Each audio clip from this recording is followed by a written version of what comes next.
King's Karate presents basic form number 3, the instructional video.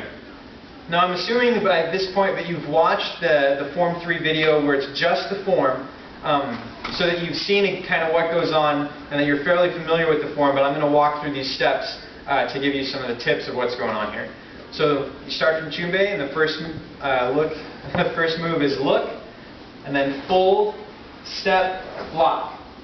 Now one of the key things to keep in mind as always is whatever stance you're going to step into, make sure that you put your foot in an appropriate place so that you can put power into that move and that you land right in the proper stance. So I'm in this good open back stance. So again, that was look, fold, step, block. From there you're going to switch from the back stance to a front stance with your knuckles at solar plexus level and a center punch.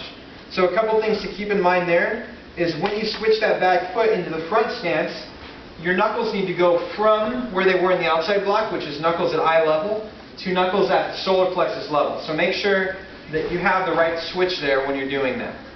From there, you step in by putting your feet together, switching arms, and then step out with that same foot. This part is a little complicated at first, but I know that you can get it. So again, look, fold, step, block. You're going to switch to that front stance. Bring that right foot just to tap. You don't actually put any weight on it. You just kind of tap it to set it in place. And then step right out into another perfect front stance. So it needs to be shoulder width apart with for your feet, facing straight forward just like a regular front stance.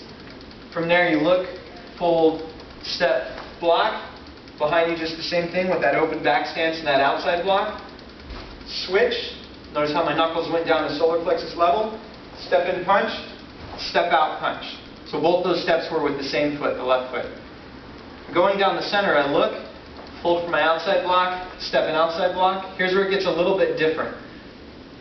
From here, you switch to that front stance, and now we're going to do horse stance down the middle.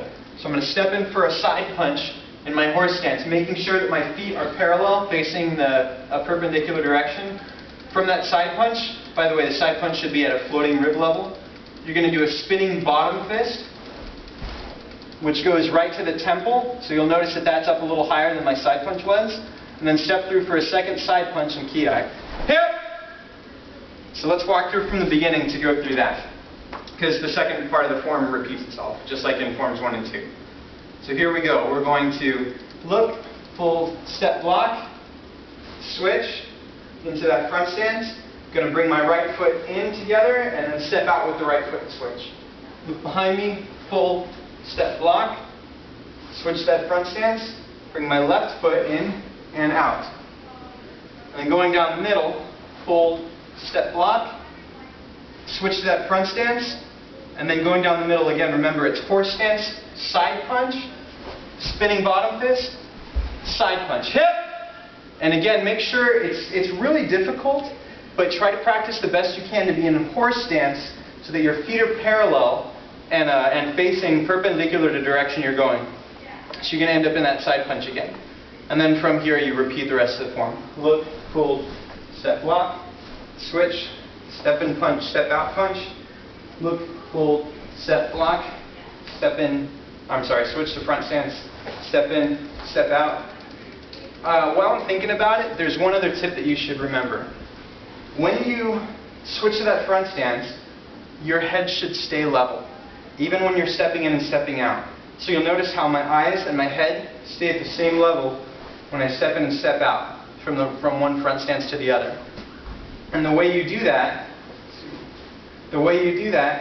is by bending your legs. So see how bent my legs are? And that allows me to keep my head level as I step through into these various stances. And then going back down the middle is the same thing as when we came up.